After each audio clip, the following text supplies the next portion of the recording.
కడప కాంగ్రెస్ ఎన్నికల ప్రచార సభలో పాల్గొన్న రాహుల్ గాంధీ దివంగత నేత వైఎస్ఆర్ సేవలను గుర్తు చేసుకున్నారు. తన తండ్రి రాజీవ్ గాంధీ వైఎస్ఆర్ ఎంతో ఆత్మీయ స్నేహితులని అన్నారు. మహానేత వైఎస్ఆర్ స్ఫూర్తితో తాను భారత్ జోడో యాత్ర చేసినట్లు రాహుల్ తెలిపారు. పాదయాత్ర ద్వారా ప్రజా సమస్యలు తెలుసుకునే అవకాశం ఉంటుందని వైఎస్ఆర్ తనకు చెప్పారని అన్నారు. ఇక బీజేపీ అంటే బాబు, జగన్, పవన్ అని విమర్శించిన రాహుల్ బీజేపీ చేతిలో దర్యాప్తు సంస్థలు ఉండటం వల్లే బాబు, జగన్ మోదీకి భయపడుతున్నారని అన్నారు. కడప ఎన్నికల సభకు ముందు ఇడుపులపాయలో దివంగత నేత వైఎస్ఆర్ సమాధి వద్ద ఆయనకు రాహుల్ నివాళులర్పించారు. బీజేపీ కి బి టీం చలాती है।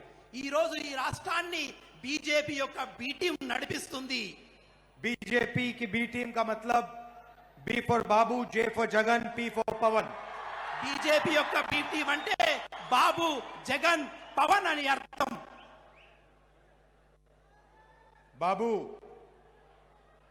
जगन, पवन, बीजेपी। బాబు, జగన్, పవన్, బీజేపీ। और इन तीनों का रिमोट कंट्रोल नरेंद्र मोदी के हाथ में है। వీళ్ళందరి యొక్క ఆలోచనల రిమోట్ కంట్రోల్ నరేంద్ర మోడీ గారి చేతిలో ఉంది। क्यों उनके हाथ में है वो आप जानते हो। ఎందుకు వారి చేతిలో ఉన్నదనే విషయం మీ అందరికీ బాగా తెలుసు। क्योंकि नरेंद्र मोदी जी के हाथ में सीबीआई, ईडी है, एजेंसियां हैं।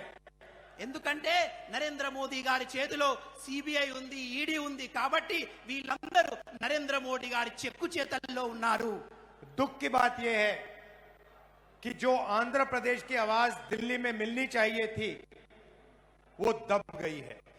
దుఃఖించవలసిన విషయం ఏంటంటే ఏదైతే ఆంధ్ర ప్రజల యొక్క ఆలోచనలు ఢిల్లీలో వినపడాలో అవి తొక్కబడ్డాయి, అవి మర్చిపోయబడ్డాయి।